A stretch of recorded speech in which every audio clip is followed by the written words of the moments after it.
Okay, so I'll call this our first gun channel gun. So a couple weeks ago I walked into Cabela's and I was looking through the milsurp stuff, kind of amusingly at the Mosin Nagants and like the Yugo Mausers and the kind of stuff that's still in a decent price range and fun to buy and plink with. But they had one of these. And this is something I think is pretty special. In circa 2004 they were cheap and everywhere, but now they're kind of hard to come by because they've got a good name for themselves. So a little bit of a premium, we found a Mauser, and not just any Mauser, it's a 6.5 Mauser. Well, 6.5 is kind of what we're doing here. So this is a 6.5 Swedish Mauser. This one is a 1908 vintage. It has a threaded cap, which I think had something to do with like wooden bullets and dummy rounds.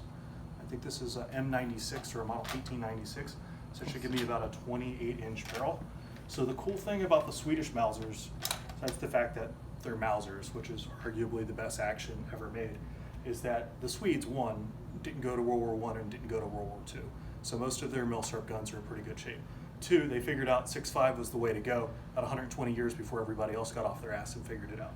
So it's a very relevant round even to this day. It's not a monster like you get in the 8mm Mausers or like some of the like 30-06 and 303s that were World War I guns. Also, these are very finely crafted. So this one was actually made in Sweden. Let's see if I can say this. No, can't say it. But this is actually a Swedish manufactured one. Some were made under contract in Germany, but the Swedes are so particular, being Swedes, they sent the steel there for them to be made because it's a special blend of tool steel where you'll have like vanadium and chromium and like certain contents. So they're made with really good high quality tool steel.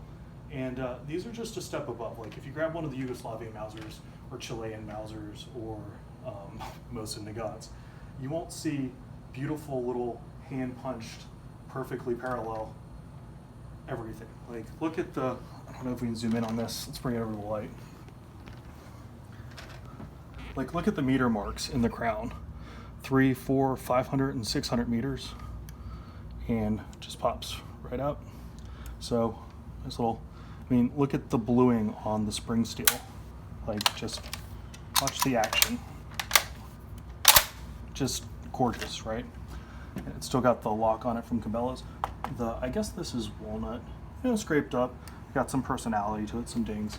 Now the Swedish guns were tagged with like a 1 or 3 screw tag here, and I can't decipher this yet, but I'll definitely figure it out now that I have this in my hands. But apparently they said they put all sorts of stuff on this, including where the zero is on the rifle compared to the sight. So if it's high or low, and by what distance. So I'm thinking this probably says it's low, but we'll have to figure that out. So I'm gonna go ahead and unlock it and see what I got down the barrel. I did have them bring out the light. They wouldn't pull the bolt out for me. But looking through the other end, you can't see like throat erosion, but the polish looks like when I get a nicely polished rifle barrel and not, a budget one. It could be that or it could be shot in. So, see how this lock works.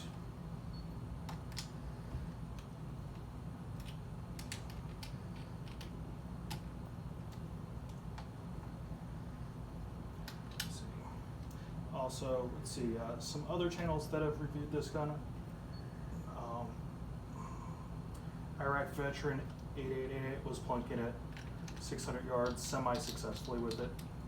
And another interesting fact, these guns were never made with corrosive primers. So that's another good sign, whereas the Russians pretty much only had corrosive primers through these years. You can actually get milsurp ammo from decades ago, and all of it's pretty good. Some of these were refitted in the 1950s by the Swedish, but it's no longer in service, obviously. So 111 years old, this one. And it's a nice cleaning rod with the rings. So accepts stripper clips. And let's try the trigger for the first time. So it's like a nice, long, soft 2-stage. The very clean break.